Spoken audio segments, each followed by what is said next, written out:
This channel does not promote any violent, harmful, or illegal activities. All content provided by this channel is meant for an educational purpose only. এটা তুমি আগেও বলেছি আপনাদের চ্যানেলে যে অভিষেক বন্দ্যোপাধ্যায়ের হয়ে প্রচার করা ছাড়া তার যে কর্মকাণ্ড সেগুলোর প্রচার ও প্রসার করা ছাড়া এদের আর কোনো অপরাধ নেই। আর এটা কোনো অপরাধ হতে পারে এটা আমি বিশ্বাস করি না।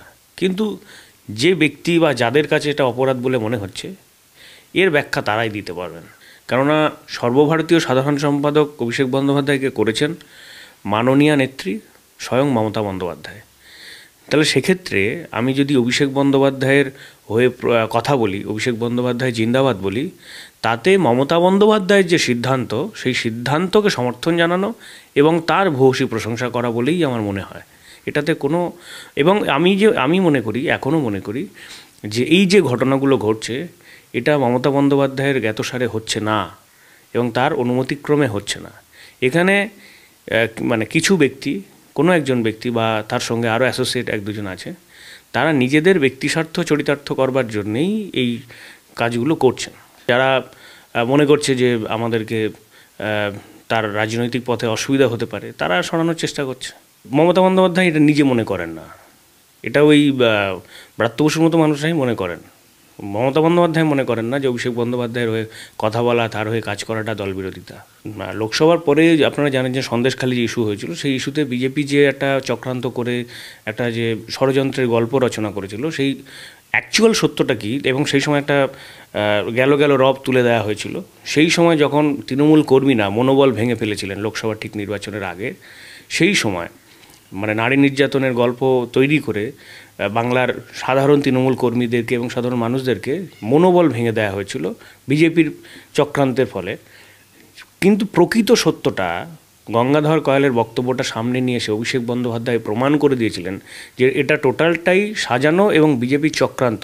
এবং তার পরপরই দেখবেন তৃণমূল কংগ্রেসের কর্মীরা, সমর্থকরা তারা আবার চাঙ্গা হয়ে মাঠে ময়দানে নেমে ভোট করলো এবং তার রেজাল্ট হচ্ছে 29টা লোকসভা সিটে আমাদের জয়লাভ।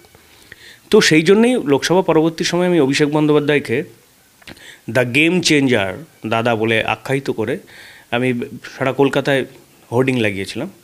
তো তারপরেই এবং সেটা সংবাদ মাধ্যমে প্রচারিত হওয়ার পর মাননীয় মন্ত্রী ব্রাত্য বসু আমাকে ফোন করে অকথ্য ভাষায় বলেন, উল্টোপাল্টা বলেন।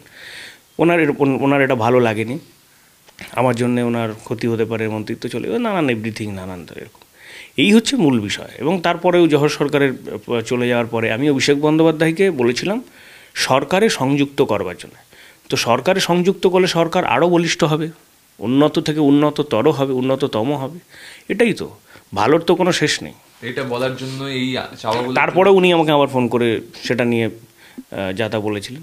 তো এটাই আমার মূলত আমার মনে হয়েছে অপরাধ। তাছাড়া আমাকে যে বহিষ্কার করা হচ্ছে বলছেন, আমি সংবাদ মাধ্যমে জানতে পারছি, মানে এছাড়া তো আমার কাছে কোনো চিঠিও নেই, কোনো সঙ্গত কারণ নেই, তার কোনো সঙ্গত ব্যাখ্যা নেই যে কিসের জন্য মণিশঙ্করকে সরিয়ে দেওয়া হলো।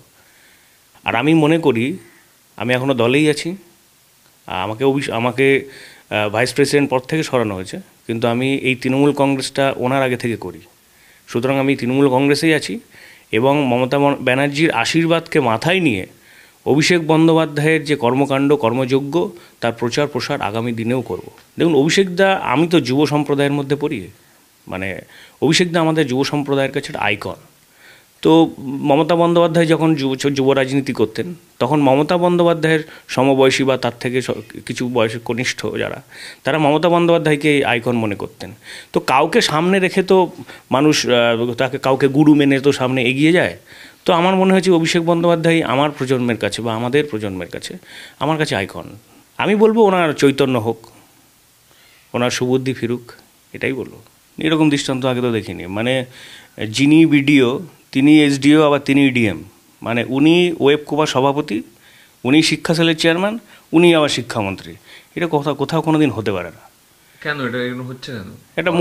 একটা মন্ত্রী সেই তারই উইংসের তিনি চেয়ারম্যান, আবার সেই তারই অধীনস্থ একটা সংগঠনের তিনি সভাপতি। এটা হতে পারে কখনো?